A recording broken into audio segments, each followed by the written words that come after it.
সুপ্রিয় দর্শক, মেহেরপুর প্রতিদিনের নিয়মিত সাপ্তাহিক আয়োজন শিক্ষা বিষয়ক অনুষ্ঠান শিক্ষা ভাবনা। আপনাদের শিক্ষা ভাবনায় স্বাগত জানাচ্ছি। আজকের শিক্ষা ভাবনায় আজকের অতিথি জনাব মোহাম্মদ নাজমুল হক লিটন, নির্বাহী সভাপতি, বাংলাদেশ সরকারি প্রাথমিক শিক্ষক সমিতি কেন্দ্রীয় নির্বাহী কমিটি ও ভারপ্রাপ্ত প্রধান শিক্ষক, কোলাস সরকারি প্রাথমিক বিদ্যালয়, মেহেরপুর।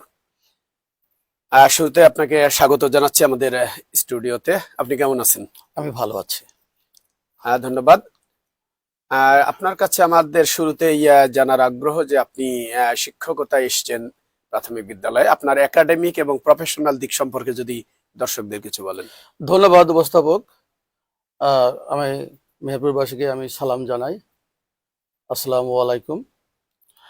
বাংলাদেশের দক্ষিণ পশ্চিমাঞ্চলের সবচেয়ে ছোট একটি জেলা, ভারতীয় সীমান্তবর্তী এলাকা, দেশের সবচেয়ে ছোট্ট একটি জেলা হচ্ছে মেহেরপুর। এই মেহেরপুরে যে এমন একটি প্ল্যাটফর্ম আমরা পেয়েছি, মেহেরপুর প্রতিদিনের মাধ্যমে শিক্ষা ভাবনা নিয়ে যে সাপ্তাহিক যে আয়োজন করে, এটা যা শ্রোতা, দর্শক এবং শুভাকাঙ্ক্ষী যারা আছে সকলের প্রতি আমার প্রীতি ও শুভেচ্ছা এবং অভিনন্দন। আজকে এমন একটা দিনে আমরা এখানে উপস্থিত হয়েছি যে দেশের আগামীতে নির্বাচনী ডামাডোল। ঠিক এই মুহূর্তে আমরা শিক্ষা নিয়ে ভাবনা এই সপ্তাহে আমরা আমার উপস্থাপক মহোদয় সামনে আমি আমার যে প্রশ্ন করেছেন, প্রশ্নটা আমার একাডেমিক যে বিষয়টি সেটা নিয়ে আমি আলোচনা করতে চাই। আসলে আমি প্রথম আমার জন্মভূমি কি বলা যাবে, আমার জন্মভূমি, আমি 71 সালে জন্মগ্রহণ করেছি। 22শে অক্টোবর আমি ঢাকাতে মতিঝিলে আমার বাবা চাকরি সূত্রে সেখানে ছিলাম। সেখানে পড়াশোনা বাল্যকাল ওখানে কেটেছে। কাটার পরে আমি মেহেরপুরে এসেছি। খুলনাতে কিছুদিন আমরা ছিলাম। তারপরে মেহেরপুরে এসে 8 পর্যন্ত আমি উজুলপুর মাধ্যমিক বিদ্যালয়ে পড়েছি। তারপরে আবার একটি স্কুলে খুলনাতে যে আমি আবার এসএসসি পাশ করেছি খুলনা থেকে। খুলনা জায়গাটির নাম হচ্ছে রূপসা উপজেলা, কাজদিয়া সরকারি প্রাথমিক সরকারি মাধ্যমিক উচ্চ বিদ্যালয় ও কলেজ। সেখান থেকে আমি 1989 সালে এসএসসি পাশ করি। সেখান থেকে এসএসসি পাশ করার পরে আমি মেহেরপুর সরকারি কলেজে ভর্তি হই। মেহেরপুর সরকারি কলেজে ইন্টার এবং ডিগ্রি পাশ করি। ডিগ্রি পাশ করি 1995 সালে এবং 96-97 সেশনে খুলনা বিএল কলেজ থেকে আমি পলিটিক্যাল সায়েন্সে মাস্টার্স ডিগ্রি পাশ করি। এবং তারপরে যদি আমি প্রফেশনের কথা বলেছেন, প্রফেশনাল দিক থেকে আমি যদি একটু শুরু করি, 31/5/2003 আমি বাংলাদেশ সরকারি প্রাথমিক বিদ্যালয় আমি শ্যামপুরে প্রথম যোগদান। 31/5/2003 আমি সেখান থেকে আমার প্রফেশনাল যে সাইড, আমি সেইখানে আমি শিক্ষকতা এই মহৎ পেশায় আমি এসেছি। এই মহৎ পেশাটাকে আমি নিজে জীবনের সাথে মানে মানানসই করে নিয়েছি, যেখানে শিক্ষার, বাংলাদেশের যে শিক্ষার মান বা শিক্ষার যে অবস্থা, যে এইখানে নিজেকে ইনক্লুড করতে পারে আমি নিজেকে গর্ববোধ করি। ধন্যবাদ আপনাকে। সুপ্রিয় দর্শক, আমরা শিক্ষা ভাবনায় মেহেরপুরের শিক্ষা নিয়ে বিভিন্ন সমস্যা এবং সমাধান কল্পে শিক্ষাবিদ, শিক্ষা প্রশাসনের সাথে যারা জড়িত, প্রাথমিক, মাধ্যমিক, মাদ্রাসা সহ উচ্চ শিক্ষায় যারা জড়িত, তাদেরকে নিয়ে আমাদের অতিথি হিসেবে আমরা রাখি, যাতে মেহেরপুরের শিক্ষা যাতে আরো মানসম্মত হয়, শিক্ষা যাতে সমস্যা মুক্ত হয়, সেই বিষয়গুলো নিয়ে আমরা নিয়মিত আলোচনা করে থাকি। এ পর্যায়ে আপনার সাথে আমার আপনার কাছে জিজ্ঞাসা যে আপনি দীর্ঘ প্রায় 22 বছর শিক্ষকতার সাথে জড়িত। আপনার তো এই সময় বিভিন্ন অর্জন আছে, এইগুলো, এই দিকটা সম্পর্কে যদি কিছু বলেন। ধন্যবাদ উপস্থাপক মহোদয়। আপনারা জানেন মেহেরপুর সীমান্তবর্তী এলাকা একটি ছোট শহর। এই শহরে আপনারা জানেন, আমি যদি পিডিআই এর তথ্য অনুযায়ী বলি, শিক্ষার হার হচ্ছে 46%। আর যদি সাক্ষরতার হার ধরি সেখানে আমরা পাই 68%। এই ছোট জেলাতে আমরা বিগত সময়ে যে অর্জন করেছি, আমি প্রাথমিক সেই 22 বছর যে অর্জনের কথা আপনি বলেছেন, চমৎকার একটা প্রশ্ন আপনি করেছেন আমাদের প্রাইমারি বিষয়ে। আসলে প্রাইমারি যদি আমরা বলি education is the backbone of a nation, শিক্ষা জাতির মেরুদণ্ড, মূল ভিত্তিটা কিন্তু প্রাইমারি। রাইট। আমরা প্রাইমারি সেক্টরটা আমরা গুরুত্ব আমরা দিয়ে থাকি এবং দেওয়া উচিত। মানে আমাদের যে শিক্ষা ব্যবস্থা, আমাদের দেশের সার্বিক যে শিক্ষা কাঠামো, সেইখানে কিন্তু প্রথম স্তরই ধরা হয়েছে প্রাথমিক স্তরকে, এবং সেটাকে গুরুত্ব সহকারে নিয়ে থাকে বা আমরা নেওয়ার চেষ্টা করি।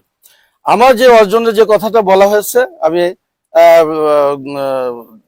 31/5/2003 শ্যামপুর সরকারি প্রাথমিক বিদ্যালয়ে যোগদান করার পর থেকে আমার শিক্ষা সেখানে, আমি যে স্কুলগুলোতে, শ্যামপুর সরকারি প্রাথমিক বিদ্যালয়ে আমি ওখানে বেশি দিন ছিলাম না, 2.5-3 মাস মতো ছিলাম।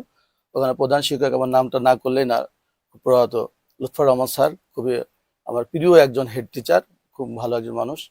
সেই হেড টিচারের সাথে আমার সামনে তার সাথে আমি শিক্ষার যে বিস্তার প্রাইমারিতে, খালি সেখানে ওনার অনেক গুণ ছিল, কাব স্কাউটের ছিল, বিভিন্ন নেতৃত্ব দেওয়ার সুকৌশল ছিল, সেগুলো তার কাছ থেকে মোটামুটি ভাবে আমি নিয়েছিলাম। তারপরে আমি ওখান থেকে 2.5 মাস হলে 13ঘরিয়া সরকারি প্রাথমিক বিদ্যালয়ে যাই, সেখান থেকে আবার শোলমারি, এবং যে স্কুলগুলোতে গিয়েছি প্রত্যেকটা স্কুলে আপনি একটু জেনে দেখবেন, সেই স্কুলে 100% পাস, কোনো বৃত্তি পেয়েছে আমার হাত ধরে। এবং সহকর্মীদের মূল ব্যাপার জন্য, একজন শিক্ষক যদি যে কোনো একটি বিদ্যালয়ে একজন অ্যাক্টিভ শিক্ষক যদি থাকে এবং সে যদি সঠিক নিয়মে কারিকুলাম অনুযায়ী শ্রেণীকক্ষে তার সেরাটা যদি দিতে পারে বাচ্চাদের, সেই বাচ্চা অবশ্যম্ভাবে সে ভালো শিক্ষা গ্রহণ করবে। পাশাপাশি যখন অন্যান্য সহকর্মীরা দেখবে যে একজন শিক্ষক নির্লস স্কুলটার পিছনে শ্রম দিচ্ছে, তার ত্যাগ আছে, তার যে পুরো জ্ঞানের যে গরিমা সেটা ঢেলে দিয়ে শেখানোর চেষ্টা করছে, স্কুলটা উন্নয়নের চেষ্টা করছে, পাশাপাশি অন্যান্য সহকর্মীরা উজ্জীবিত হয়। সেখানে উজ্জীবিত হলে তারাও কিন্তু ওই সহকর্মীর দেখা দেখি তারাও কাজ করার চেষ্টা করে। সেই ক্ষেত্রে দেখা গেল যে ওই স্কুলটা উত্তরোত্তর উন্নতি পাবে। সেই স্কুলগুলোতে বৃত্তি পেয়েছে, 100% পাস করেছে। সর্বোপরি আমি যখন যে স্কুলটাতে আমি আছি, 2008 সালে, আমি 2010 সালে 10 সালে আমি কোলা সরকারি প্রাথমিক যোগদান করি। সেই স্কুলটাতে আমার হেড টিচার ছিল হাফিজুর রহমান স্যার, প্রয়াত হাফিজুর রহমান স্যার। উনি একজন ভালো মানুষ ছিল, উনি সবসময় দেখছি সময়ের উপরে খুব উনি গুরুত্ব দিতেন। এই যে স্কুলগুলো যে চেঞ্জ, কোনো যে প্রত্যেকটা স্কুল কোনো না কোনো জিনিস আমি শিখেছি। কোনো জায়গায় কাব স্কাউট নিয়ে, শারীরিক কসরত নিয়ে, কোনো জায়গায় ভালো একাডেমিক নিয়ে, কোথাও সময়ানুবর্তিতা নিয়ে, কোথাও ভালো শিক্ষা নিয়ে, এই জিনিসগুলো আস্তে আস্তে আস্তে অর্জিত হয়েছে। 2014 সালে যে আমার প্রধান শিক্ষক হাফিজুর রহমান স্যার মারা যান, আমার উনি, আল্লাহ ওনাকে জান্নাতুল ফেরদৌস নসিব করুন। উনি, এই স্যার খুবই অমায়িক স্যার ছিল, একজন ভালো মানুষ ছিল, স্কুলের প্রতি সময়ানুবর্তিতা যেমন ছিল, তার প্রজ্ঞাও ভালো ছিল, স্কুল চালানোর ক্যাপাসিটিও ভালো ছিল। সেখান থেকে যে অর্জনগুলো আমরা পেয়েছি, পরবর্তী সময় আমি ভারপ্রাপ্ত হিসাবে দায়িত্ব পালন করি এই কোলা সরকারি প্রাথমিক বিদ্যালয়। ধন্যবাদ আপনাকে। সুপ্রিয় দর্শক, প্রাথমিক বিদ্যালয় এবং প্রাথমিক শিক্ষা সম্পর্কে যে কোনো প্রশ্ন যদি থাকে আপনারা মন্তব্যে জানতে পারবেন। আমাদের অতিথি সে প্রশ্নগুলো, আপনাদের জানার যে আগ্রহ, সে বিষয়ে আপনাদের উত্তর দেবেন। আপনার কাছে আমি জানতে চাই যে মেহেরপুর জেলার যে প্রাথমিক শিক্ষা সামগ্রিকভাবে এটার আসলে কোন পর্যায়ে আছে, এবং আমাদের যারা শিক্ষক মন্ডলী আছেন, বিশেষ করে আমি তো এখন যারা শিক্ষক হিসেবে আসছেন সবাই কিন্তু পাবলিক বিশ্ববিদ্যালয় থেকে ম্যাক্সিমাম আসছেন। তো সেই ক্ষেত্রে প্রাথমিক শিক্ষা, এই যে শিক্ষক নতুন এবং পুরাতনের সমন্বয় হচ্ছে, তো এটার ক্ষেত্রে এই কম্বিনেশনের কারণে শিক্ষার মান আপনাদের প্রাথমিক বিদ্যালয় আসলে কোন পর্যায়ে আছে, এক নজরে যদি আপনি একটু বলেন। আমি এক নজরে যদি বলি, মেহেরপুর না, সারা বাংলাদেশেও যদি আমরা চিত্রটা আমরা যদি একেবারে সংক্ষেপে এক লাইনে যদি, কয়েক লাইনে যদি বলতে চাই, সেইখানে দেখেন প্রাথমিক শিক্ষার যে ভিত্তি এই প্রাইমারি শিক্ষকরা করে থাকে। নতুন পুরাতনের যে সংমিশ্রণের কথা বলছে, এখন ট্যালেন্ট ছেলে আসছে, আমরা ধরে রাখতে পারছি না। তারা কোনো না কোনো বিসিএস দিচ্ছে বা অন্যান্য প্রশাসন বিভিন্ন জায়গাতে, বিভিন্ন দপ্তরে ভালো ভালো জায়গায় তারা চেষ্টা তদবির করে চলে যাচ্ছে। অথবা সে মনে করেন আমার প্রাইমারি স্কুলে সে শিক্ষকতা করতে স্বাচ্ছন্দ্য বোধ করছে না, বাট আমার প্রাইমারিতে একজন হিসাব সহকারে বা ইউডিএ বা এলডিএ এই জাতীয় জব তারা স্বাচ্ছন্দ্য বোধ করছে। কেন? আমি যদি এই জায়গাতে একটু আমি আসি, তাহলে আমি একটু আরেকটু যদি আমি ব্যাকে যাই, আমাদের আসলে আমি চাকরিটা ঢুকেছি 1625 টাকা স্কেলে ঢুকেছি। সেখান থেকে এসে আজকে 12,500 12,500 12,500 টাকা আমার স্কেল বেসিক। বেসিক হয়েছে। তাহলে এখন দেখেন সময়ের সাথে আমি ওই সময় 1,625 টাকা বেতন পেয়েছি, আমার চালের মূল্য ছিল 10 টাকা। এখন আমি 12,500 টাকা বেতন পাই, তাই তো? এই 12,500 টাকা স্কেলে বেতন পাই, আমার চালের মূল্য মোটা চালটা 70 টাকা। আমি একটি এক্সাম্পল দিচ্ছি। তো এইখানে দেখেন আমার সময়ের সাথে আমার কিন্তু মানে যে আমার জীবনযাত্রার মানে জীবিকার যে অর্জন বা পারিশ্রমিক বা বেতন কাঠামো সেইখানে কিন্তু ডেভেলপ হয়নি। পে স্কেলে দেখেন 2014 সালে একটা পে স্কেল দিয়েছে, আজকে কত 2025 সাল 2026 সাল পে স্কেল মানে অন্তত দুটো তিনটে পে স্কেল হয়ে যাওয়া উচিত, সেখানে একটি পে স্কেল আমরা এখানে আপনার সাথে আমার আরেকটি প্রশ্ন আসবে। আমি একটু শেষ করি। জি, sure। তাহলে তাহলে দেখেন তাহলে এই যে মানে অল্প টাকায় মানে নামমাত্র টাকা দিয়ে যদি আপনি মনে করেন দেশে প্রথম শ্রেণীর নাগরিক এদের থেকে আদায় করে নেব, এটা কি করে সম্ভব? সেরাটা আদায় করে নেবেন আপনি। এটা এটা এটা এটা এটা আসলে আমাদের মানে সার্কভুক্ত দেশই বলেন, আমি যদি পাশ্চাত্য দেশগুলোতে যদি আপনি বলেন, এত মাইনর এত কম বেতনে অন্য দেশের কান্ট্রিতে শিক্ষকতা পেশায় নাই। তারা মানে মানসম্মত একটা বেতন কাঠামো আছে, সেখানে মানসম্মত কারিকুলাম আছে, এবং সেখানে তারা দেখা যাচ্ছে যে সুন্দরভাবে তারা নিজেদের স্পিড নিয়ে শিক্ষকদের শিক্ষকতা পেশায় মহৎ পেশা হিসেবে নিয়ে তারা সেখানে কাজ করতেছে, এবং সেখানে তারা শিক্ষার মানের উন্নয়ন করছে। আমাদের দেশে যেটুকু পাচ্ছি আমরা, এটা দিয়ে আমরা যে সেরাটা দিচ্ছি, আমাদের সেরাটা দিচ্ছি না তা না, আমরা দিচ্ছি, কিন্তু পিছু যে আমাদের টান, যে আমাদের দৈন্যতা, এই দৈন্যতা পিছনে তাড়া করে ফেরে, এই দৈন্যতা তাড়া করে ফেরার জায়গাটা যদি বর্তমান বা যে কোনো সরকার বাহাদুর যারাই আসুক না কেন, এই জায়গাটা যদি শক্তভাবে না ধরে, তাহলে আসলে চলবে 17 বছর 20 বছর 50 বছর চলছে, আগামী 50 বছর 100 বছর চলবে। আপনার সাথে আমার আরেকটি সম্পর্ক প্রশ্ন, সেটা হলো যে আমাদের দেশে এই যে মেধাবী শিক্ষার্থীরা পাশ করে আপনার প্রাথমিক বিদ্যালয়ে আসছেন, এবং ইভেন নন ক্যাডার থেকেও এখন প্রাথমিক বিদ্যালয়ের প্রধান শিক্ষক দেওয়া হচ্ছে। আমার প্রশ্ন হলো যে মেধাবীদের ধরে রাখার একটি উপায়টা কি? এটা হতে পারে একটি। আরেকটি হলো যে শুধু বেতন স্কেল বাড়ালেই কি আপনি শিক্ষকদের কাছ থেকে সেরাটা পাওয়া যাবে? এটা কি আপনি কি মনে করেন? আমি বলি, আপনি খুব ভালো প্রশ্ন করেছেন উপস্থাপক মহোদয়। এই যে যারা নন ক্যাডার হয়ে এখানে এসছে কেন, এখানে আমার শিক্ষকরা 100% পদোন্নতি, এখানে 100% পদোন্নতি। যে শিক্ষকটা আপনার 12 বছর 14 বছর 20 বছর চাকুরি করে যখন হেড ডিসের প্রমোশন পাবে, সে এক ধরনের স্কুল পরিচালনা করবে, এবং তার বেসিক জ্ঞান, শিক্ষার জ্ঞান, প্রাথমিক শিক্ষার কার্যক্রমিক জ্ঞান, তার এক ধরনের ম্যাচুরিটি তৈরি হয়ে গেছে বাই দিস টাইমে। নতুন যে আসেক না কেন, সে তো অভিজ্ঞ না, সে তো পড়াশোনায় করেছে হয়তো বা ডাক্তারি লাইনে বা অন্য কোনো যে কোনো লাইনের সেক্টর থেকে, সেখান থেকে আপনার এখান থেকে ওদিকে যখন সুযোগ হচ্ছে না, এখানে যা ওখানে যে সময় পার করো, বিষয়টা এইরকম।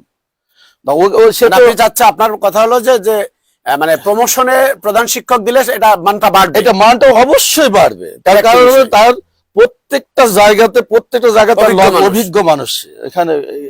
আরেকটি বিষয় আমি প্রশ্ন করেছি যে মেধাবীদের ধরে রাখার উপায়টা। মেধাবীদের ধরে রাখা বলতে আমি একটি জিনিস আমি বলি, যে কথা আমরা শিক্ষকরা আপনি জানেন, এই জীবনযাত্রার মানের ক্ষেত্রে অনেকগুলো বিষয় আমাদের ভিতরে ব্যারিকেড দেওয়া আছে। যখন মনে করেন আমি যে কথা বলছিলাম, আমাদের বর্তমানে আমরা দশম গ্রেড নিয়ে আমি একটি আমাদের আন্দোলন ছিল যে সহকারী শিক্ষকদের 10ম গ্রেড দিতে হবে। প্রধান শিক্ষকদের 10ম গ্রেড বাই দিস টাইমে পেয়েছি আমরা, কিন্তু সেটা কিভাবে পেয়েছি? আদালতের মাধ্যমে রিট করে বিভিন্ন ভাবে করে আমরা সেখানে পেয়েছি। কিন্তু এখন সদিচ্ছার যে ব্যাপারটা, আমাদের দেওয়ার যে ব্যাপারটা, আমি একটু দুটো জিনিস বা তিনটে জিনিস যদি একটু সরকার বাহাদুর আমাদের দিকে একটু তাকাই, জীবনযাত্রার মানের ক্ষেত্রে বেতন কাঠামো, মানসম্মত বেতন কাঠামো 1 নাম্বার 1। দ্বিতীয়টা হচ্ছে আপনার শক্ত অ্যাডমিনিস্ট্রেশন, যেখানে যখন মানে বেতন কাঠামোটা মানসম্মত এসে যাবে, একটি শক্তিশালী অ্যাডমিনিস্ট্রেশন আসবে, যেখানে তাদের অনিয়ম বা অসঙ্গতি দেখালে শাস্তির বিধিবিধান পুঙ্খানুপুঙ্খ থাকবে। আর একটি হলো শিক্ষকদের নিড বেস যে বিষয়গুলো থাকে বা আপনার প্রশিক্ষণ ট্রেন্ড দিতে হবে, শিক্ষকদের ভালো ভালো ট্রেন্ডে অভ্যস্ত করতে হবে। সেটা দেশে বিদেশে ভালো ভালো জায়গা থেকে যেখান থেকে ট্রেন্ড পাওয়ার কথা, মানে ভালো শিখবে, সেই ট্রেন্ড গুলো করলে পারে ইনশাল্লাহ আগামী দিনে আপনি আপনি যদি মনে করেন যে শিক্ষকদের 10ম গ্রেড, সহকারী শিক্ষকদের 10ম গ্রেড মানে সেকেন্ড ক্লাস হলো, হেড টিচারদের 1ম শ্রেণী করা হলো, এই বেতন কাটা মানসম্মত বেতন দেওয়া হলো, আপনাদের ভাগ শক্ত অ্যাডমিনিস্ট্রেশন দেওয়া হলো, তারপরে আপনাদের ভালো ট্রেন্ড দেওয়া হলো। আগামী 2 বছরের ভিতরে বা 5 বছরের ভিতরে আপনাদের মানে বহির্বিশ্বের যে কোনো দেশের থেকে বাংলাদেশে যে মেধাবী শিক্ষকরা আছে তারা অনেক অনেক গুণে ভালো করবে, আমার এটা বিশ্বাস, এটা আমার বিশ্বাসের জায়গা থেকে বলি। ধন্যবাদ। আমরা করোনাকালীন আমরা দেখতে পেলাম যে প্রাথমিক যে মেধা যাচাই পরীক্ষা, যেটা আগে বৃত্তি পরীক্ষা বলা হতো, সেটা কিন্তু বন্ধ ছিল। চলতি বছরে গভর্নমেন্ট গত বছর যেটা আবার নতুন করে শুরু করার একটা প্রস্তুতি ছিল, ডেট দিল, কিন্তু ইতিমধ্যে বন্ধ হয়ে গেছে। এবং বন্ধ হওয়ার কারণ যতটুকু আমরা জানি, একটা মহামান্য হাইকোর্ট থেকে একটা স্টে অর্ডার ছিল। পাশাপাশি বেসরকারি যারা শিক্ষা প্রতিষ্ঠান, কিন্ডারগার্টেন জাতীয়, তারাও কিন্তু একটা আন্দোলন করছিল যে আমাদেরকে অন্তর্ভুক্ত করা হোক। এই বিষয়টা আসলে আপনি কিভাবে দেখেন? ধন্যবাদ উপস্থাপক মহোদয়কে, আপনি আর একটি ভালো প্রশ্ন করেছেন। একসময় শিক্ষা নিয়ে বৈষম্য ছিল আমাদের দেশে, গরিবরা ভালো শিক্ষা পাবে, এই দুঃখিত, ধনীরা ভালো শিক্ষা ভালো প্রতিষ্ঠানে পড়বে, গরিবরা ভালো শিক্ষা প্রতিষ্ঠানে ভালো জায়গায় পড়বে না, এরকম একটা বিষয়, স্বাধীনতার উত্তর এরকম একটা বিষয় ছিল। পরবর্তীতে আমাদের দেশে যখন আমরা শিক্ষা কমিশনগুলো যখন পেলাম, সেগুলো আপগ্রেড হতে হতে একীভূত শিক্ষা এসে গেছে। একীভূত শিক্ষা যখন আসে তখন সেখানে ধনী গরিব কোনো ভেদাভেদ নাই, হিন্দু বর্ণ বৈষম্য কোনো এগুলোতে থাকবে না। সেই ক্ষেত্রে এখন যে জিনিসটা হয়েছে আমাদের কাছে, কিন্ডারগার্টেন, সরকারি প্রাথমিক শিক্ষা প্রতিষ্ঠান, অন্যান্য প্রতিষ্ঠানগুলো, সরকারি প্রাথমিক শিক্ষা প্রতিষ্ঠানগুলো বিশেষ কারিকুলামে বিশেষভাবে মেধাবী শিক্ষকদের একটা ভালো নিয়োগের মধ্য দিয়ে ভালো শিক্ষকতা পেশায় যারা আসতে চায়, ভালো স্টুডেন্টদের নিয়ে এখানে মেধা দিয়ে এখানে আসতে হয়, একটা পরীক্ষা, ভালো বিশেষ স্টাইলের একটা পরীক্ষা দিয়ে সেখানে আসতে হয়। পরীক্ষাটা কিন্তু বিশেষ স্টাইলে দেওয়া লাগে এবং ভাইবা বোর্ড ফেস করে সেখানে এই মেধাবীরা এখানে আসে। এখন পাশাপাশি কিন্ডারগার্টেন যারা আছে তারা এক শ্রেণীর মানুষ মনে করেন যে আমার বাচ্চারা, মানে যারা আপনার মনে করেন সরকারি চাকরি করে, দূরে চাকরি করে, ডে কেয়ার আছে, বিভিন্ন রকমের ইয়ে আছে, কিন্ডারগার্টেন গুলো এরকম বিভিন্ন সিস্টেম আছে, এখানে দিলে বাচ্চাটাকে মনে করে সে স্বাভাবিকভাবে হয়তো সুস্থ থাকবে, বা এটা মনে করে যে এখানে যারা আছে ওরা সরকারি, এরা প্রাইভেট, আন্তরিকভাবে এটা শিখাবে, এইরকম একটা টেন্ডেন্সি থেকে মানে ইয়েটা চলে আসে। সেখানে দেখেন এই যে মেধা যাচাই পরীক্ষার যে বিষয়টা আসতেছে, সেই দৃষ্টিভঙ্গিতে তারাও ধনিক শ্রেণী, তারা ওদেরকে কিন্ডারগার্টেনে তাদের এক ধরনের ওদের অ্যাসোসিয়েশনের মাধ্যমে স্টাইপেন্ড সিস্টেম চালু আছে, বৃত্তি চালু আছে, বা মেধা চালু আছে। এখন ওইখান থেকে তারা এই গরিবদের, যারা বিশেষ করে সরকারি প্রাইমারিতে যারা আসে, গরিব শ্রেণীর মানুষই বেশি আসে। এই যে ধনিক শ্রেণী আসে না তা আমি বলছি না, তবে এরা হলো বেশি আসে।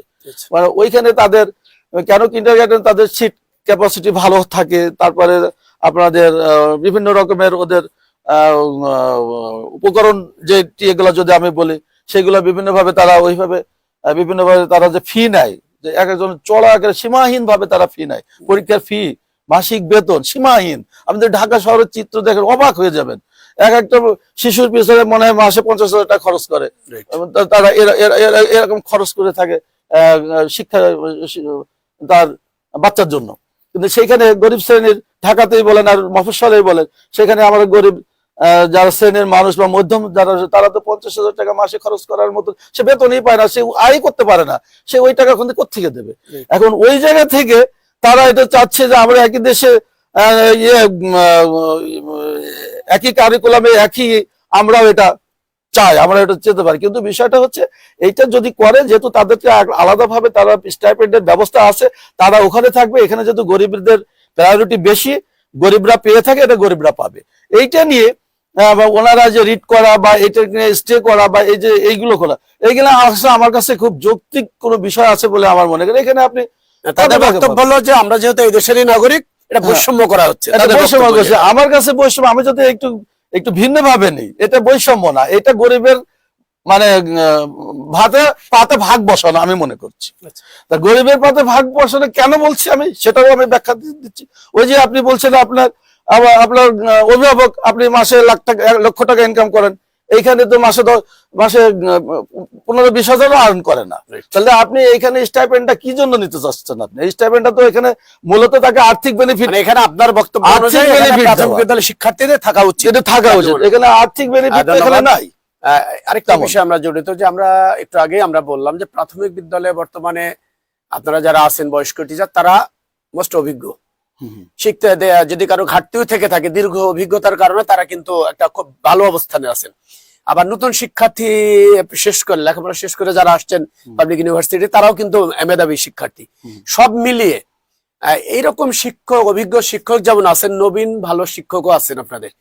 প্রাথমিক বিদ্যালয়ে থেকে যখন হাই স্কুলে যাচ্ছে, মাধ্যমিক স্তরের অনেক শিক্ষকও বলে থাকেন, বা অনেক ক্ষেত্রে আমরা দেখতেও পাই যে ইংরেজি বিষয়ে তারা কিন্তু অনেকটা দুর্বল, অথচ ইংরেজিতেও কিন্তু আপনাদের প্রচুর ট্রেনিং হয় প্রাথমিক বিদ্যালয়গুলোতে।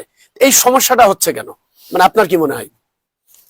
দেখুন, আপনি একটা সমীক্ষা বা যে কোনো এসে দেখবেন, যখন প্রাইমারি শিক্ষার থেকে যারা যে বাচ্চাগুলা বের হয়, এইখানে সেই সব বাচ্চাগুলা তারা যে ব্রড মাইন্ড এবং যে ব্রড চেতা, বিভিন্ন সাইডে বিভিন্ন জ্ঞানের যেভাবে তারা ওখানে মানে মাধ্যমিক গুলোতে যাচ্ছে, সেখানে আপনার মেধা তো সবার একরকম না। রাইট। এখানে শিক্ষার্থী 1 থেকে আমরা মনে করি 200 ছাত্র আছে, এক রোল থেকে 200 জন ছাত্র, একটা স্কুল থেকে 150 ছাত্র, একটা স্কুল থেকে আমি সর্বনিম্ন 50 জন ছাত্র আমি একটা মাধ্যমিকে আমি পাঠালাম। সেখানে 1 থেকে 20 রোলের মধ্যে থেকে যে বাচ্চাটা যাবে, তার এক ধরনের ইয়ে থাকবে, ক্যারেক্টার থাকবে না, কিন্তু এভারেজটা বর্তমানে আমি যদি এভারেজটা করি, করোনা পরবর্তী, আমি বলছি করোনা পরবর্তীতে আমরা করোনার সময়, করোনা পরবর্তীতে আমরা যে সিস্টেমটা করেছি, আমাদের গভর্নমেন্ট থেকে আমাদের যে বেসিক যে ইয়েগুলা ছিল, ফোনে যোগাযোগ করা, অনলাইনে ক্লাস করা, মাল্টি ব্যবহার করা, সেইগুলো কিন্তু তারপর তখনও ছিল।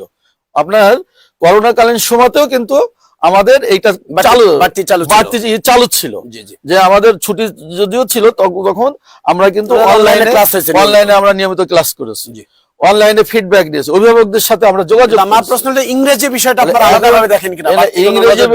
ইংরেজি বিষয়টা আমরা আলাদাভাবে নজর যেমন আমরা দিয়ে থাকি। এখন মনে করেন যে একটা বাচ্চা যে নিয়মে যে বাচ্চাটা ইংরেজি শেখে, আমাদের তো কিছু যে যুক্ত বর্ণ, ছোট ছোট বর্ণ আকারে মানে যেগুলো শেখানো হয়,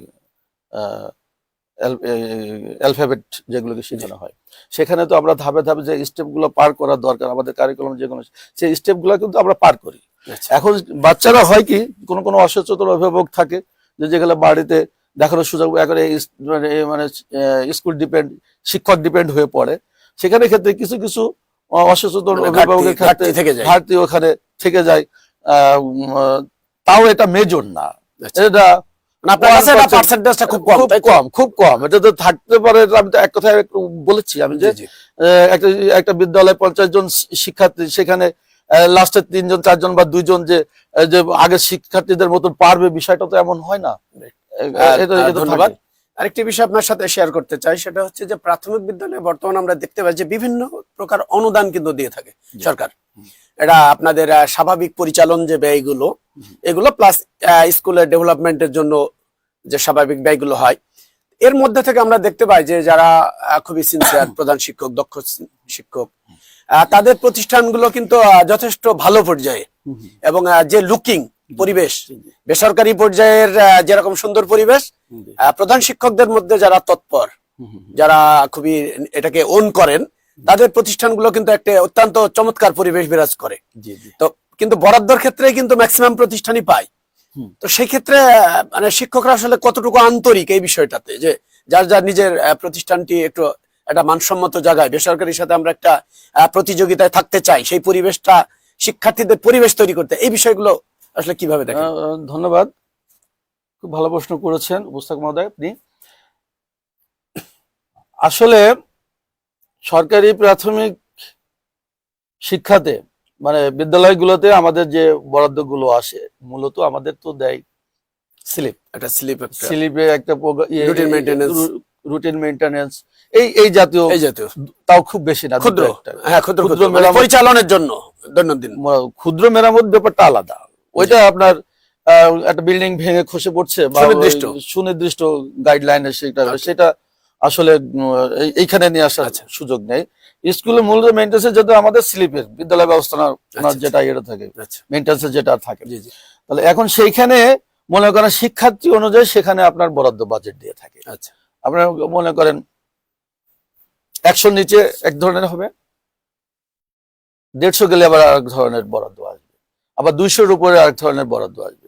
এখানে সর্বনিম্ন আপনার সে মনে করেন 100 নিচে আসলে 40,000 বা 150-র উপরে কাছে পরিমাণটা ফ্যাক্টর না, 70,000। এগুলো শিক্ষকরা আপনারা কাজ কেমন করেন? কাজগুলো যেগুলো আমাকে কাজগুলো কি করতে আমার এইটাতে মনে করেন 1 বছর আপনি মনে করেন এই আমি গেল সেশনের কথাই বলি। জি জি, গেল সেশনে আপনার 50,000 টাকা বাজেট দিয়েছে মনে করেন একটা স্কুলে। আচ্ছা, 50,000 টাকা বাজেট দিয়েছে, বাজেট দেওয়ার পরে দুটো কিস্তিতে ভাগ করে 25,000 মানে দুইটা কিস্তিতে দেয়। জি জি, এখন জুন জুলাই তাহলে এই সেশনে আসে, তাহলে এই সেশনে আপনার পরীক্ষার ফি উঠাই গেছে আমাদের আপনাদের কোনো পরীক্ষা ফি নেওয়া হয় না, একেবারে পুরো 100% বিনা বেতনে।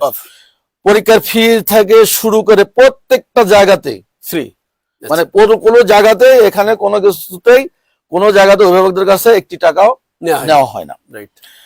এখন ব্যাপারটা হচ্ছে আপনি দুটো পরীক্ষা যদি আপনি এই সেশন হিসাবে 3টে পরীক্ষা আসবে আপনার, 3টে পরীক্ষা যদি আপনি মনে করেন 4,000 করে, যদি সর্বনিম্ন মনে করেন 4,000 করে খরচ করবেন, তাও 12,000 টাকা করে চলে যাবে 3টা পরীক্ষাতে আপনার। তো এইবার মনে করেন আপনার আনুষঙ্গিক উপকরণ আছে, তারপরে আমরা অন্যান্য আনুষঙ্গিক যা আছে, এটা খুব মানে সামান্য কিছু টাকা। আচ্ছা, এটা দিয়ে মানে চলে না, যে মানে আমার প্রশ্ন ছিল যে প্রপারলি ইউজ হচ্ছে কিনা।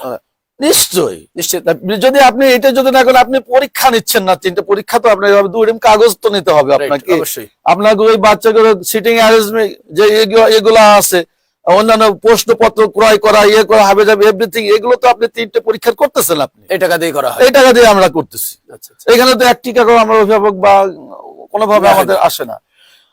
এখন আপনি বলেন কোন স্কুলে এইটার উপরে আমাদের এই যে সামাজিক ওপিনিয়ন মানে যে প্রতিষ্ঠান বলা হয়, সামাজিক কিছু মানে শিক্ষা অনুরাগী ব্যক্তি থাকেন। জি, আপনি যে দেখবেন যে বিদ্যালয়গুলা পরিবেশগত গুণগত মান উন্নয়ন, পরিবেশের দিক থেকে, বাহ্যিক দৃষ্টি থেকে, বুঝলেন, শিক্ষার দৃষ্টিতে আপনি দেখবেন সেইখানে আপনার যারা শিক্ষার উদ্যোগী, যারা শিক্ষানুরাগী যারা, তাদের সেখানে ইনভেস্ট আছে, তারা রীতিমতো ডোনেট করে। আচ্ছা, এবং বিভিন্ন ভাবে সেই জায়গাগুলোতে বড় বড় দানবীর লোক আছে, সেখানে তারা সেখানে ডোনেট করে, এবং সেইগুলো সমন্বয় মিশ্রণ করেই তারা কিন্তু সেই দৃষ্টিভঙ্গি বা ওই পরিবেশ বলেন, ওই বাউন্ডারি যাই বলেন না কেন, সবকিছু মিলায় সেখানে একটা পরিবেশ পায়। আপনি মনে করেন আপনার মেহেরপুর একটি ছোট শহর, এখানে না ইন্ডাস্ট্রিয়াল এলাকা, না এখানে দানবীর, তাই তো?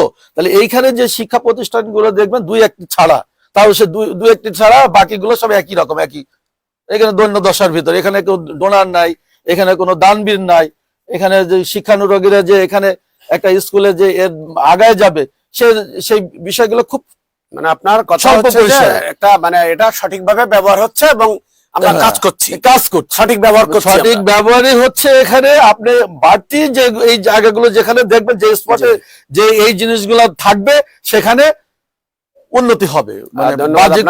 আমাদের একজন দর্শক ফয়জুল কবির, আমঝুপি মাধ্যমিক বিদ্যালয়ের শিক্ষক উনি, আমি যতদূর জানি, উনি কমেন্ট লিখেছেন, মানসম্মত বেতন যেমন দরকার, তদুপরি মানসম্মত শিক্ষা নিশ্চিত করতে হবে। আমরা কি আমাদের দায়িত্ব সঠিকভাবে পালন করছি কি? সরকার যেমন শিক্ষা নিয়ে উদাসীন, তার চাইতে আমরা শিক্ষকরা উদাসীন, নতুন ভাবে ভাবার সময় এসেছে। এই কমেন্ট নিয়ে যদি আপনি কিছু বলেন। ফয়জুল কবিরকে ধন্যবাদ, আমার সহকর্মী এবং সহকর্মী মানে আমাদের একসাথে বেড়ে ওঠা কলেজে একসাথে আমাকে যে চমৎকার লাইভে যে শুনছে, এই জন্য তাকে আমি আগে ধন্যবাদ জানাই। এখন সে যে কথা বলেছে, ফয়জুলকে ধন্যবাদ জানাই, যে বেতন কাঠামো পাশাপাশি আমাদের দায়িত্ব, শিক্ষক আমাদের দায়িত্ব। আমি একটা জিনিস আমি বলি, আমি যাব না। জি জি। ফয়জুল, সে, আমি জানি, সে মনে করে একটা, আমি এক্সাম্পল দিচ্ছি, মানে তার একটা লেবু বাগান আছে, আমি তাকে দিয়ে বলি, আমি ওই লেবু বাগানে স্কুল পরিশ্রমে মানে স্কুলে সময় দেওয়ার পরে ওই লেবু বাগানে সে সময় দেয়, তাই তো? সময়টা কি কারণে দেয়? ওইখানে এখানে একটা আর্ন করবে, এবং আর্ন করবে করে মানে সে অর্থনৈতিক ভাবে স্বাবলম্বী হবে। কেন করে? আমি বলি কেন করে। যে ফয়জুল কবিরের যদি বেতন কাঠামোটা যদি মানসম্মত হতো, তাহলে সে শিক্ষা নিয়ে থাকতো, তাহলে সে ওইখানে লেবু বাগানে আরো বেশি ভাবতো, আলো শিক্ষা নিয়ে সে ভাবতো, সে ওই জায়গাতে যেতই না। তো এইখানে যদিও তার শখ, আমি ধরে নিচ্ছি শখের ব্যাপার। আরেকটি ফোকাস পয়েন্ট ছিল যে আমরা আমাদের দায়িত্বটা শিক্ষকরা যাতে সঠিকভাবে, আমাদের দায়িত্বটা আমরা পালন করছি বলেই আজ শিক্ষা আজকে এইখানে পৌঁছেছে, দায়িত্ববান বলে। এই যে মানে যে ক্যারিকুলাম আর যে বেতন কাঠামো, এইখানে আমরা শতভাগ দায়িত্বের জায়গায় থেকে বিচ্ছিন্ন দু একটি ঘটনা, ভিন্ন জিনিস আমরা সামগ্রিক দৃষ্টিটা দেখব।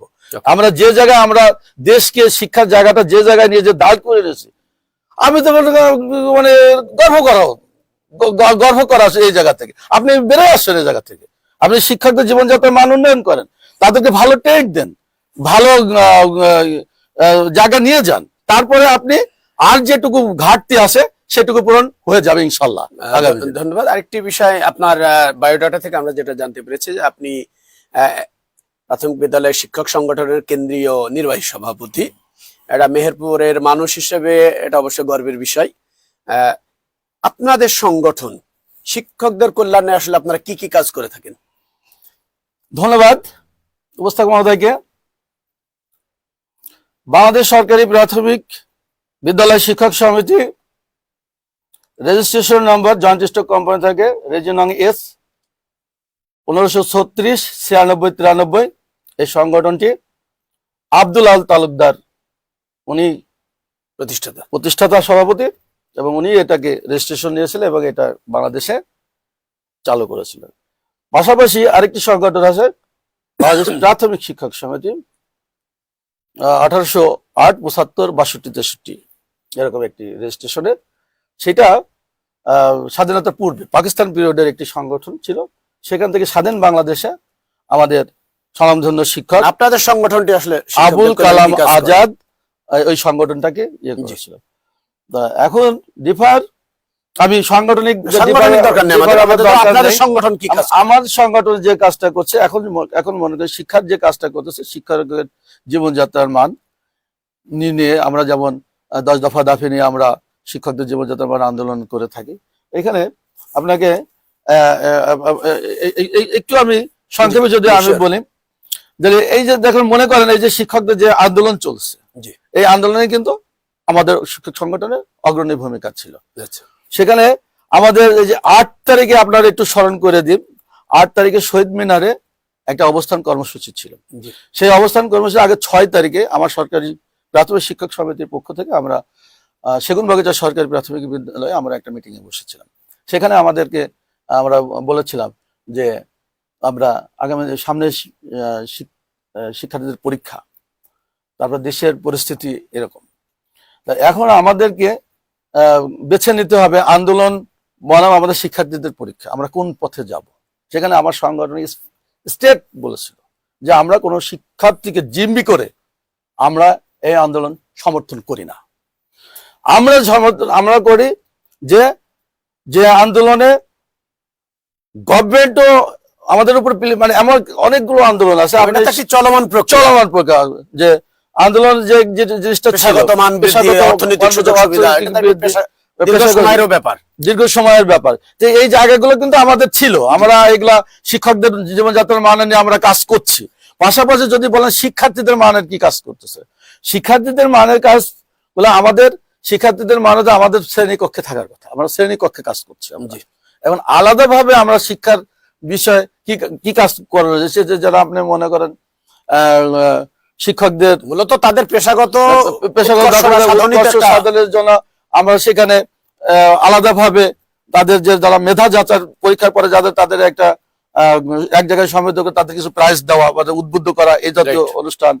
তারপরে তাদের উদ্বুদ্ধ করার জন্য যেমন আপনারা ওই স্কাউট যেগুলো করে, স্কাউট থেকে আমরা ক্ষুদ্র ডাক্তারের যে কাজ ইয়েগুলো, সেখানেও আমরা দেখা যাচ্ছে যে আমরা সেখানে বিশেষ সুযোগ সুবিধা নেওয়ার জন্য সেখানে প্রাইজের ব্যবস্থা করি, বা আপনার তাদেরকে আরো উজ্জীবিত করা যায় যে কাজগুলো যেন আমাদের প্রাথমিক শিক্ষার জন্য, গুণগত মানের জন্য, বা তোমাদের স্পিরিট তৈরির জন্য, আগামী দিনে দেশ গঠনের জন্য, দেশের প্রেম দেশত্ববোধ গঠনের জন্য সংগঠন শিক্ষকদের কল্যাণে আপনারা বিভিন্ন কর্মসূচি করে থাকি, শিক্ষার্থীদের কল্যাণেও আমাদের আরেকটি বিষয় করে থাকে। সহকারী শিক্ষকরা বিভিন্ন সময় অভিযোগ করেন যে বিভিন্ন সংগঠন যেগুলো, এরা প্রধান শিক্ষকদের স্বার্থের দিকটা খুব বেশি দেখে, কিন্তু যখন সহকারী শিক্ষকদের বিভিন্ন দাবি দেওয়া হয় সেই বিষয়ে তারা অতটা উদ্যোগী হন। এই অভিযোগের সত্যতা আছে কিনা, বা এই বিষয় নিয়ে আপনারা সহকারী শিক্ষকদের কল্যাণে কিভাবে কাজ করেন কিনা? ধন্যবাদ। সহকারী শিক্ষক একটি বিদ্যালয়ের মেরুদণ্ড।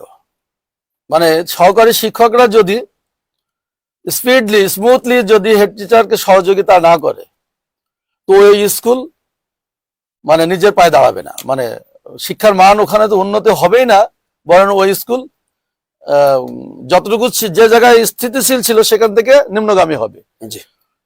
শিক্ষক, হেড টিচার এবং সহকারী শিক্ষকের সমন্বয়ে কিন্তু একটা পরিবেশগত দিক আছে। আমি চাকরিতে ঢুকেছি, আমি চাকরি করব, চাকরিকালে আমার যে নিয়ম কানুন সব পালন করব, আবার আমরা একসাথে মিলেমিশে যে কাজ ভাগাভাগি করে নেওয়ার যে ব্যাপারটা আছে। সহকর্মীরা যদি হেড টিচারকে সহযোগিতা না করে, কাজ ভাগাভাগি, হেড টিচার যেমন সাফার করবে, আবার প্রধান শিক্ষক যখন তাদের সুবিধা বা অসুবিধা যেগুলি আছে সেখানেও তারা সাফার করবে। এখন আপনি মনে করেন কোন ধরনের সুবিধা বা কোন ধরনের অসুবিধা আপনি চাচ্ছেন। এখন যদি মনে করেন আমি যদি বলে আমাকে 2 দিন পর পর ছুটি দিতে হবে হেড টিচারকে, এটা সম্ভব না কখনো। এখন আপনি সার্বিক দাবি নিয়ে, মানে এই জাতীয় স্কুল কেন্দ্রিক না, তাদের যে যেমন আপনাদের 10ম গ্রেড বাস্তবায়ন হয়েছে, এই জাতীয় যদি আপনি বলে, এইখানে আপনাকে আমি একটু কথা বলি, এইখানে প্রধান শিক্ষক এবং সহকারী শিক্ষকরা একাকার তাদের দাবি নিয়ে। আপনি দেখেন আমি ভারপ্রাপ্ত হেড টিচার, আমার সাথে অনেক হেড টিচার আছে যে যারা আমাদের 10ম গ্রেডের দাবি আদায় আন্দোলনে ছিল। 10ম গ্রেডের দাবি আদায় আন্দোলনে কিন্তু আমাদের দাবি এটা, সরকার বাহাদুরের পক্ষ থেকে বর্তমান সরকার যে অন্তর্বর্তীকালীন সরকার তার 11 গ্রেড দিতে রাজি হয়েছে। আমরা কিন্তু দেখেছি আমরা সহকারী শিক্ষক যারা, যে প্রধান শিক্ষকদের যে 10ম গ্রেড হয়, আমরা এই সময়তে এই মুহূর্তে যেটা অন্তর্বর্তীকালীন সরকার, আমরা 11 গ্রেডেই আমরা খুশি। 11 গ্রেড হলে যেটা বাস্তবায়ন। এই জায়গাতেই ওনারা বলে থাকেন যেটা, যে খুব দ্রুত প্রধান শিক্ষকদের যেটা প্রজ্ঞাপন হয়ে গেল, বাস্তবায়ন হয়ে গেল, সহকারী শিক্ষকদের বেলায় এত সময় লাগছে। এত সময় কেন লাগছে? আপনার ওখানে আমরা ধরেন 8 তারিখে আন্দোলনের পরে 10 তারিখে আমরা প্রেস ব্রিফিং করলো আমাদের যে প্রাথমিক গণশিক্ষা মন্ত্রণালয়ের যে তথ্য অফিসার সাদিক স্যার, উনি যে আমাদের 3 দফা দাবি ছিল, 3 দফা দাবিতে কি ছিল আপনার শিক্ষকদের, উনি পরিষ্কার ভাবে বলেছেন অচিরে এটা করবেন, যে সাংবাদিক সম্মেলন করে উনি বলেছিলেন। সেটাকে কি কমেন্ট দিয়েছিল? 3 দফা দাবিটা ছিল যে প্রধান শিক্ষকদের, সহকারী শিক্ষকদের 11তম গ্রেড, আর তারপরে ছিল 10 ও 16 বছরের উচ্চতর গ্রেড প্রাপ্তির কার্যক্রম দ্রুত বাস্তবায়ন, আর একটা ছিল পদোন্নতি। প্রধান শিক্ষক বিরাট জট আপনাদের, দীর্ঘ সময়, আমি মনে করি 14 সাল থেকে ভারপ্রাপ্ত প্রধান শিক্ষক। এটা হচ্ছে না কেন? এইটা হচ্ছে আপনাদের, আমি 73 একটা মামলা আছে, যারা নবজাতীয় যারা, তাদের পক্ষ থেকেই একটা মামলা দেওয়া হয়েছে।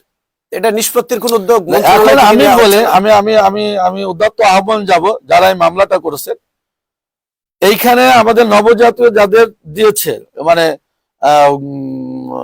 জাতীয়করণ করেছিল 13 সাল সম্ভবত 13 জাতীয়করণ করেছিল, একটা বিশেষ স্টাইলের শিক্ষকদের পাশে নবজাতীয় তাদেরকে নিয়ে এসে এক জায়গায় করে দিয়েছে, জাতীয়করণ করে দিয়েছে। সেই ক্ষেত্রে দেখা গেল যে আমলাতান্ত্রিক যে ব্যাপারটা, তাদেরকে সব দিলেও আমাদের কোনো সমস্যা নেই, কিন্তু তাদের দিতে যে ডিলে হেন তেন এই যে বিভিন্ন রকমের ডিলে করা, তাদের দিলে আমাদের তো আপত্তি নেই, দিয়ে দেন, আর না দিলে তাদেরকে ওখান থেকে এই জায়গাগুলোতে আপনাদের সংগঠন কাজ করে না? এইগুলোতেই আমরা কাজ করতে চেষ্টা করছি, আমরা আদালতে যাচ্ছি, শরণাপন্ন হচ্ছি। বলে এখন মনে করেন আমার সে ভাই, সে আমি জাতীয়করণ আমি একটা জায়গায় চাকরি করছি, সে নবজাতীয় থেকে এসছে, আমি তো তার যে চাওয়ার ক্ষেত্রে আমি ডিনাই করতে পারি না, তার চাওয়ার ক্ষেত্রেও আমার পজিটিভলি পাশে থাকা উচিত, আমি আছি।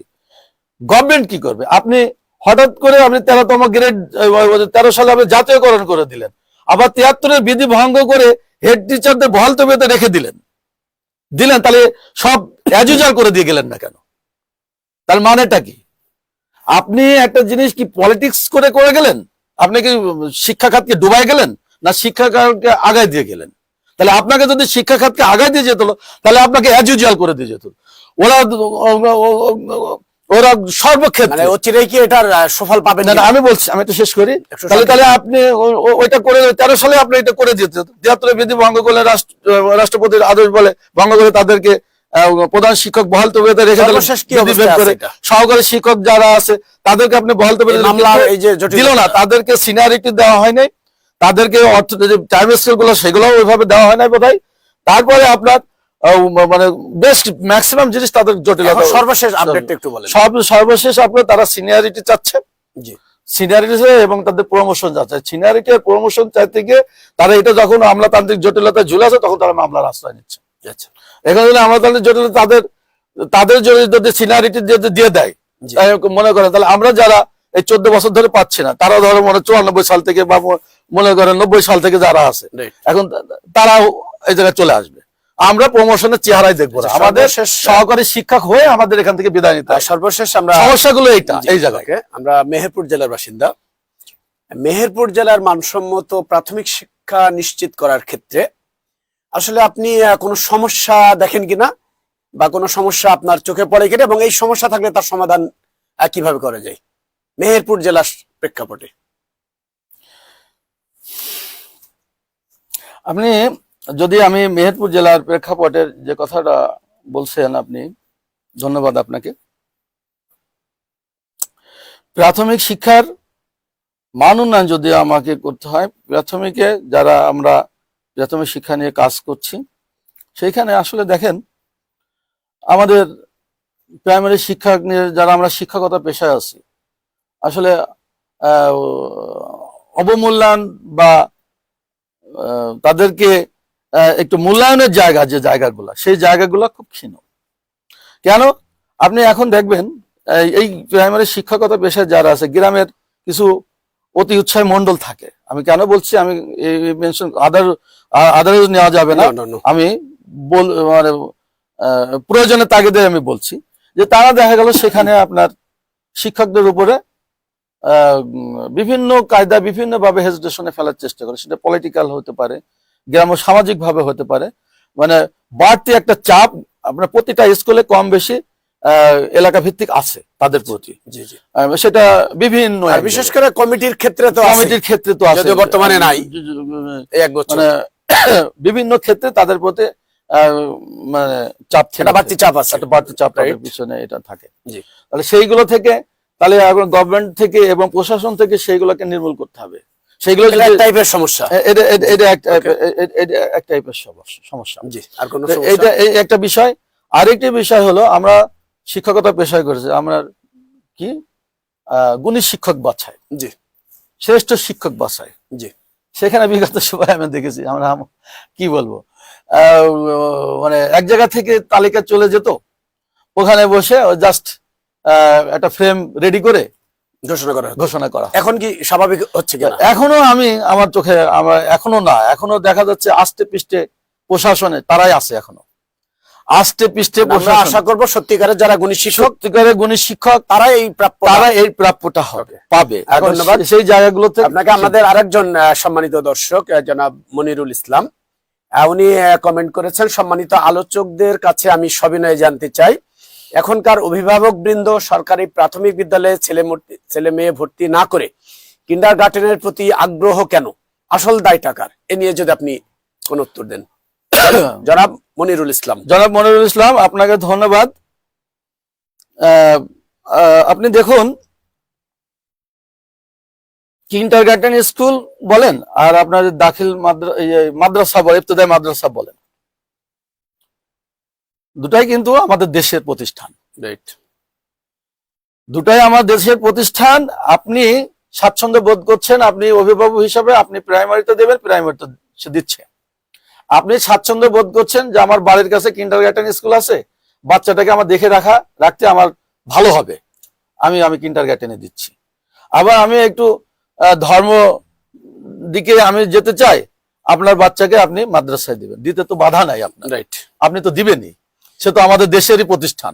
তাহলে বিষয়গুলো এইরকম, অভিভাবকরা যে যেখানে স্বাচ্ছন্দ্য বোধ মনে করে। তবে আমার কাছে মনে হয় উনি একটু আরেকটি বিষয় হয়তো একটু করছেন যে ভর্তির হারটা কম হচ্ছে কেন, এটা একটি এরকম কি কম হচ্ছে কিনা? না, আমি আমি আমি আমি তো এটা আপনার স্কুলে আমি আমার স্কুল থেকে আমি আমার প্রাথমিকে আমার যে ভর্তি হয়েছে, আমার আমার গত এসে থেকে যে এটা গতবারও আমরা প্রায় 30 জন বাচ্চা ভর্তি করেছি। জি জি, এবার 26 জন বাচ্চা টাইম হয়ে গেছে, আরো 4 জন হয়তো। আপনি বলছেন যে প্রাথমিক বিদ্যালয়ের যে ধারাবাহিকতা এটা কাছাকাছি আছে, কম বেশি হতে পারে।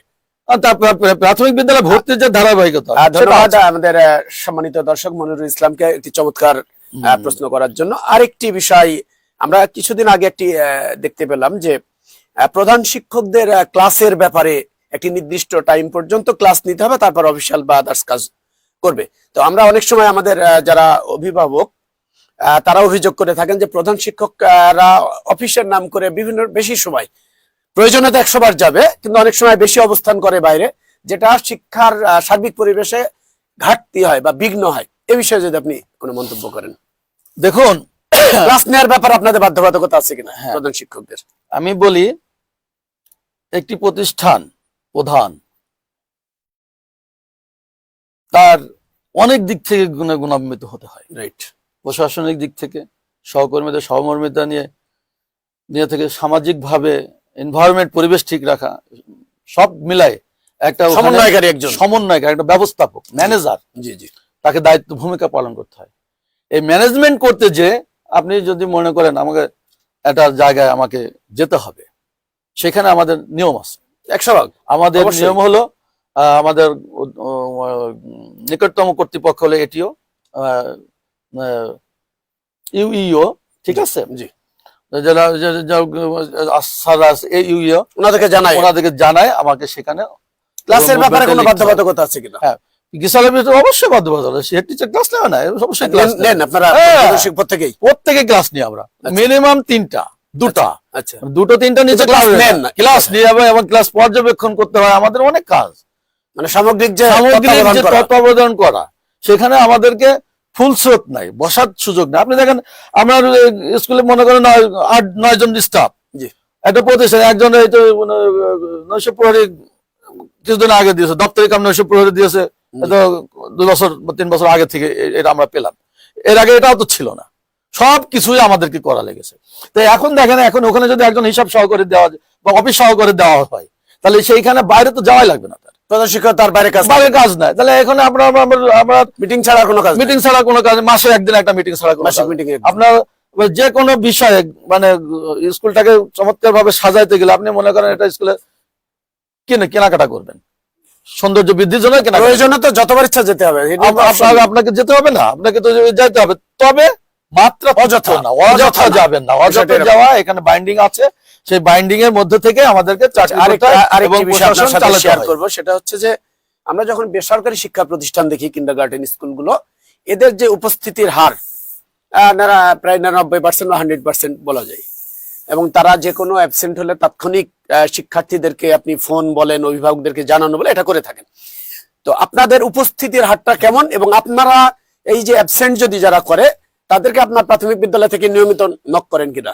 আমি বলি, জি প্রথম স্টেজ হলো আমাদের একটা বাচ্চা 2 দিন বা 3 দিন ইয়ে হয়, আমরা হোম ভিজিট করি। জি বাড়ি নির্দিষ্ট ভাবে ওই বাচ্চার বাসায় যাবে একজন টিচার, বাসায় যেয়ে তার গার্ডিয়ানের সাথে কথা বলবে, শিক্ষার্থীকে নেবে, নিয়ে সেখানে তাদের আমাদের এটা তো বছরের শুরুর দিকে না সব মাঝে মাঝে আপনার চলমান প্রতি মাসে হয় প্রতি মাসে মানে visit হয়? প্রত্যেকটা টিচারকে হোম ভিজিট করতে হবে। আচ্ছা। এবং এটা আমাদের এই স্যার যা এটাকে আবার উনি ইয়ে করে, আবার মাসিক রিটার্নে আমাদের ওদেরকে দেওয়া লাগে, উল্লেখ করা লাগে যে আপনারা কয়দিন গেছেন। কয়দিন গেছেন কয়দিন গেছেন। Okay. তাহলে এখন সেইখানে এই গেল হোম ভিজিটের একটা ফর্ম, যে সেখানে উপস্থিতির হার কমে আসে, জি, জি। ওখানে একটা ব্যাপার গেল।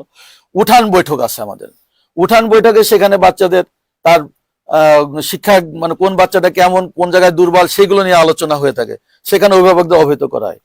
তারপরে মহাসমাবেশ আছে, মহাসমাবেশ থেকে সেখানে দেখা যায় গণ্যমান্য ব্যক্তিদের সমন্বয়, আমাদের কর্মকর্তাদের নিয়ে বা ঊর্ধ্বতন আরো উচ্চ পর্যায়ের কর্মকর্তাদের মহাসমাবেশ বা অভিভাবক সমাবেশ আমরা করে থাকি।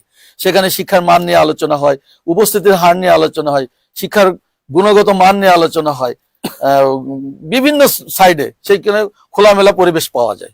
সেখান থেকেও অভিভাবকরা যেমন উজ্জীবিত হয়, উপস্থিতিটা আপনারা অনুপস্থিতগুলো নিয়মিত ফোন দেন কিনা বা যোগাযোগটা এইগুলো আমরা যখনই যেটাকে মনে হয় সেগুলো আমরা ফোনের মাধ্যমে ফোন দিয়েও আমরা যোগাযোগ করে, মানে এই যোগাযোগটা থাকে, এটা চলমান এটা প্রক্রিয়া। ধন্যবাদ।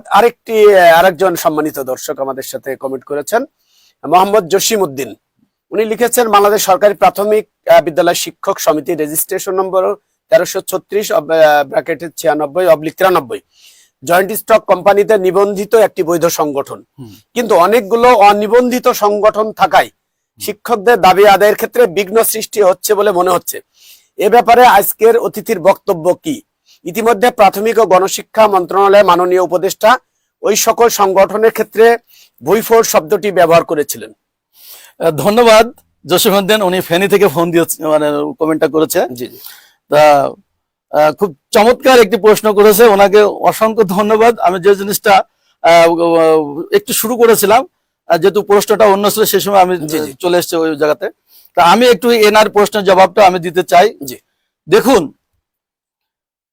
স্বাধীন বাংলাদেশের রেজিস্ট্রেশন সেটা ব্যবহৃত হবে। পূর্ব পাকিস্তানের একটা রেজিস্ট্রেশন ব্যবহার করে একজন ইউনিভার্সিটি টিচার উনি যদি সেটাকে ব্যবহার করে সারা দেশে যে কোনো একটা রাজনৈতিক সংগঠনের লেজুর ভিত্তিক করে দেশব্যাপী ওই সময় করেছিলেন, আমি একথা বলতে চাচ্ছি না যে ওনার অবদান নাই। সংগঠন যখনই যারা যে করে কোনো না কোনো অবদান আছে। তো এখন আমার মূল বিষয় যে জায়গাটা আমি আনতে চাচ্ছি সেখানে হলো বাংলাদেশ সরকারি প্রাথমিক শিক্ষক সমিতি 1570-92-93 এই সংগঠনটি 93 সালে প্রতিষ্ঠিত হয়েছে। এবং এই যে অল্প সময়ের ভিতরে এই যে শিক্ষক সংগঠনের যে একটা নতুন মাত্রা সংযুক্ত হয়েছে, প্রাথমিক শিক্ষক সমিতি বনাম সরকারি প্রাথমিক শিক্ষক সমিতি। আমার হলো সরকারি প্রাথমিক শিক্ষক সমিতি, আমি মুসলমান, আমার আগে মোহাম্মদ লাগানো আছে। তাহলে ওনারা কি? ওনার আগে তো মোহাম্মদ নাই, ওনারা দেশে তো এখন বেসরকারি প্রাইমারি স্কুলও নাই, তো ওনারা এখন কি? তাহলে এবার হলো প্রাথমিক শিক্ষক, সরকারি শব্দটা আমাদের নাই, আমরা সরকারি প্রাথমিক শিক্ষক সমিতি। আমি যে কারণে বারবার এই যে আব্দুল আওয়াল তালুকদার সাহেব একটা সময় ওনাদের বিরুদ্ধে মামলা করেছিল সুপ্রিম কোর্টের অ্যাপিলেট ডিভিশন থেকে, সর্বোচ্চ আদালত থেকে আবুল কালাম আজাদকে নিষিদ্ধ মানে চিরস্থায়ী বারিত করেছে, যাতে উনি ইউনিভার্সিটির টিচার, উনি প্রাইমারি শিক্ষকদের নিয়ে সংগঠন করতে পারে না, সেইভাবে মামলা দিয়েছিল। মামলাতে সেখানে রায় হচ্ছে এরকম, তাকে চিরস্থায়ী বারিত করা হয়েছে। ওনাদের যে আপনার যে সংগঠন 1875-62-63 যে রেজিস্ট্রেশন ফেক এন্ড ফেলস, ধন্যবাদ। শেষের দিকে আপনার সাথে হিসেবে সেটা প্রমাণিত হয়েছে, তারপরে তারা সেটা করে, দাদা করে গেছে, তারা করবে। সংক্ষিপ্তভাবে আর দুইটা বিষয় আলাপ করবো আপনার সাথে। যে আমরা কিছুদিন আগে পরীক্ষামূলক মিড ডে মিল চালু হয়েছে, এখনো প্রতিটা স্কুলে আমি যতদূর জানি এটা শুরু হয়নি, এবং যে কার্যক্রমটি ছিল আমার মনে হয় এখন কি চালু আছে কিনা, এবং এটা পূর্ণাঙ্গ আমাদের যেমন আমাদের মেহেরপুর জেলা মানে গাংনী উপজেলা এটা প্রথম হয়েছে, এইটা নিয়ে আপনি বলেন যে মিড ডে যদি চালু হয় কন্টিনিউ সকল স্কুলে, আপনাদের শিক্ষার্থী উপস্থিতি এবং শিক্ষার মান বাড়বে কিনা? দেখুন, আমাদের মধ্যম আয়ের দেশ, আমরা কোনো জায়গা থেকে আমরা বলে থাকলেও এখনো দারিদ্র সীমার নিচে আমাদের মানে বৃহৎ জনগোষ্ঠী। সেই দেশে প্রাথমিক শিক্ষা এবং শিক্ষার্থীকে উদ্বুদ্ধ করার জন্য সরকার বিভিন্ন সময় বিভিন্ন রকমের প্রজেক্ট হাতে নেন, তারই একটা এটা। এর আগে ছিল আপনি যদি মনে করেন এক সময় শিক্ষার বিনিময়ে খাদ্য কর্মসূচি, আমার স্মরণ আছে 2001 সালে দেশনেত্রী বেগম খালেদা জিয়ার সরকার যখন ছিল তখন শিক্ষার বিনিময়ে খাদ্য কর্মসূচিটা চালু ছিল। তারপরে আপনার পরবর্তী যারা আসছে তারা আপনার শিক্ষার্থীদের স্টাইপেন্ড মানে উপবৃত্তির যেটা উপবৃত্তির বিষয়টা এসছিল। এখন উপবৃত্তিটা চালু আছে, আবার মিড ডে মিলে আরেকটু জায়গায়। এখানে প্রশ্ন হলো যে শিক্ষার মান বাড়বে কিনা এবং উপস্থিতি বাড়বে। এইখানে মিড ডে মিলের একটা বাচ্চা অপুষ্টিতে ভুগছে, জি, তাকে যদি সরকারি ভাবে পুষ্টিটা দেওয়া হয়, তার ব্রেন সার্ভ হবে এবং ব্রেন ভালো হবে এবং পুষ্টিহীনতা দূর হবে, সেখানে থেকে সে ভালো শিক্ষা গ্রহণ করতে পারবে। রাইট, এটা উপস্থিতির ক্ষেত্রেও সেখানে ভালো হবে।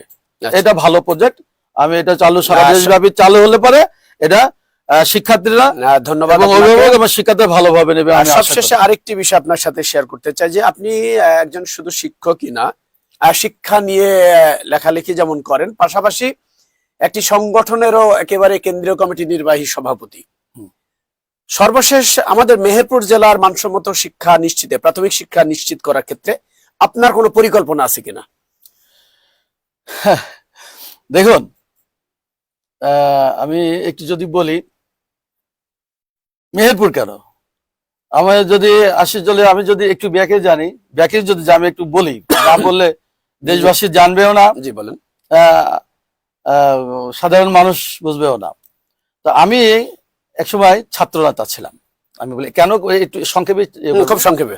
আমি একসময় রাজনীতিবিদ বা জনগণের প্রতিনিধি হওয়ার চেষ্টা ছিলাম, মানে হবে এরকম একটা টেন্ডেন্সি ছিল। সেখানে না যে নিজের পারিপার্শ্বিক অবস্থা, নিজের পারিবারিক যে বিষয়গুলো থাকে, অর্থনৈতিক ব্যাপার থাকে, অনেক সাইড থাকে, সেই সাইডগুলো আমার ক্ষীণ ছিল। আমি সেখানে আমাকে নিজেকে মনে হয়েছে যে আমাকে শিক্ষা নিয়ে যদি মেহেরপুরের মাটিতে যদি আমি থাকতে হয়, তাহলে আমাকে যে কোনো ইনকাম সোর্স তৈরি করতে হবে, বা একটা ভালো সম্মানের পরিকল্পনা সম্মানের সাথে থাকতে হবে এবং বেঁচে থাকতে পারবো, আবার মেহেরপুরের মানুষের সাথে মিশতেও আমি পারবো। আমি সেরকমই একটা পেশা, শিক্ষকতা পেশা, মহৎ পেশা আমি নিয়েছি। এখন যদি মনে করেন, আমরা আশা করছি আমাদের দেশে জাতীয়তাবাদী শক্তি, ইসলামী মূল্যবোধের শক্তি যদি আগামী দিনে যে নির্বাচন আসছে 12ই ফেব্রুয়ারি, এই নির্বাচনে যদি জাতীয়তাবাদী শক্তি ক্ষমতায় আসে, সেইখানে আমি যেহেতু সাবেক ছাত্র নেতা ছিলাম, মেহেরপুর জেলা ছাত্র দলের দায়িত্বে ছিলাম, সেখানে যদি ব্যাকগ্রাউন্ড যদি দেখে, যদি মনে করে যে আপনার কাছে শিক্ষক হিসেবে, আমি শিক্ষক কেন, আমাকে যদি আগামী যদি দেশ নায়ক তারেক রহমান যদি প্রধানমন্ত্রী হয়, যদি ভাই তোমার শিক্ষকতা পেশা থাকতে পারে, তুমি আমার কাছে চলে আসো, উপদেষ্টা হিসাবে কাজ করো, তোমার গণশিক্ষা মন্ত্রণালয়ে উপদেষ্টা হিসাবে কাজ করো, পরিকল্পনাটা। তাহলে উপদেষ্টা হিসাবে যদি আমাকে যেখানে যদি নিয়োগ দেয়, আমি আমার প্রাণপ্রিয় নেতা জনাব তারেক রহমানের এই ছোট প্রোগ্রাম থেকে, এই শিক্ষা ভাবনা থেকে, তারপরে মেহেরপুর প্রতিনিধিদের যে আয়োজনে যে প্রোগ্রামটা হচ্ছে, এখান থেকে আমি তারেক রহমানের দৃষ্টি আকর্ষণ করে বলতে চাই, যদি ওখানে আমাকে দায়িত্ব দেওয়া হয়, তাহলে খালি মেহেরপুরই না, সারা বাংলাদেশে দু একটি পরিকল্পনা, প্রাথমিক শিক্ষা বিপ্লব হবে। প্রাথমিক শিক্ষার জন্য আমি মনে করি নিতে চান শহীদ রাষ্ট্রপতি জিয়াউর রহমানের যে উৎপাদনমুখী শিক্ষা ব্যবস্থা আছে, আপনি যদি সেখানে যদি আমি নিতে চাই, প্রাথমিক শিক্ষার যে স্বনির্ভর বাংলাদেশের গঠনে যে আপনার সাক্ষরতার যে এটা আছে, আপনার আগে যে রাষ্ট্রপতি জিয়াউর রহমানের যে স্বনির্ভর বাংলাদেশ গড়ার যে আপনার সাক্ষরতার যে অভিযানটা ছিল, সেইগুলো যদি আবার পুনরায় ফিরে আসে, সেগুলো আমাদের পরিকল্পনা আছে, বা শিক্ষক সংগঠন হিসেবে আলাদাভাবে যদি আমরা রাতে করতে পারি, আমরা এটা রাতে করার প্রচেষ্টা করব। দিনের বেলায় আমরা নিজের পেশায় গেলাম, রাতে একটা বিশেষ প্ল্যাটফর্ম তৈরি করে বিভিন্ন গ্রামে গ্রামে আমরা যদি এই কাজগুলো আমরা করার সর্বশেষ আছে আমার। ধন্যবাদ আপনাকে। সুপ্রিয় দর্শক, আমরা কথা বলছিলাম বাংলাদেশ সরকারি প্রাথমিক শিক্ষক সমিতির ভারপ্রাপ্ত নির্বাহী সভাপতি কেন্দ্রীয় কমিটির জনাব নাজমুল হক লিটন এবং ভারপ্রাপ্ত প্রধান শিক্ষক কোলা সরকারি প্রাথমিক বিদ্যালয়।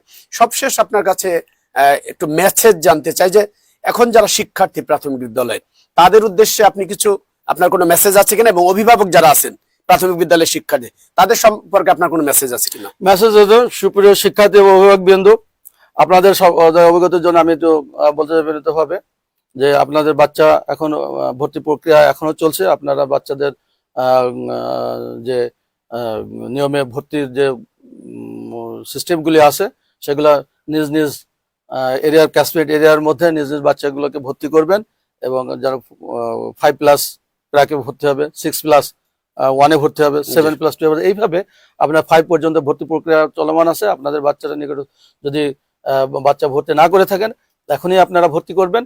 ভর্তির প্রক্রিয়া আছে, এবং ভর্তি হতে কি কি লাগবে সেগুলো আমি একটু সংক্ষেপে বলি। ছবি লাগবে, তারপরে আপনার এনআইডি, বাবা মায়ের এনআইডি কার্ডের ফটোকপি লাগবে, বাচ্চার জন্ম সনদ লাগবে, এবং রক্তের গ্রুপের প্রয়োজন হবে।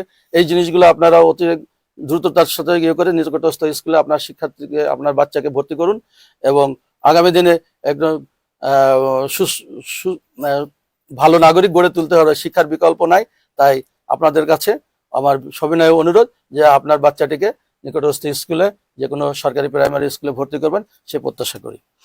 ধন্যবাদ জনাব নাজমুল হক লিটন, নির্বাহী সভাপতি, বাংলাদেশ সরকারি প্রাথমিক শিক্ষক সমিতি কেন্দ্রীয় কমিটি এবং ভারপ্রাপ্ত প্রধান শিক্ষক, কোলা সরকারি প্রাথমিক বিদ্যালয়। সুপ্রিয় দর্শক, এতক্ষণ আপনারা শুনছিলেন মেহেরপুর প্রতিদিনের নিয়মিত সাপ্তাহিক আয়োজন শিক্ষা বিষয়ক অনুষ্ঠান শিক্ষা ভাবনা। শিক্ষা ভাবনায় আমরা আজকে প্রাথমিক বিদ্যালয়ের বিভিন্ন সমস্যা এবং কিভাবে তার সমাধান করা যায়, সামগ্রিকভাবে মানসম্মত শিক্ষা নিশ্চিত করার ক্ষেত্রে আমরা অতিথির কাছ থেকে বিভিন্ন সমস্যা যেমন জানতে পারলাম, তার সমাধান কিভাবে করা যায়। আর সবাই মিলে আমরা যাতে একটি সুন্দর মানসম্মত শিক্ষা নিশ্চিত করতে পারি, সমস্যাগুলো চিহ্নিত করতে পারি, সেই লক্ষ্যে আমাদের মেহেরপুর প্রতিদিনের নিয়মিত আয়োজন শিক্ষা ভাবনা। আপনাদেরকে আবারও আগামী সপ্তাহের আমন্ত্রণ জানিয়ে আজকের মতো আমি রফিকুল আলম শেষ করছি। ধন্যবাদ।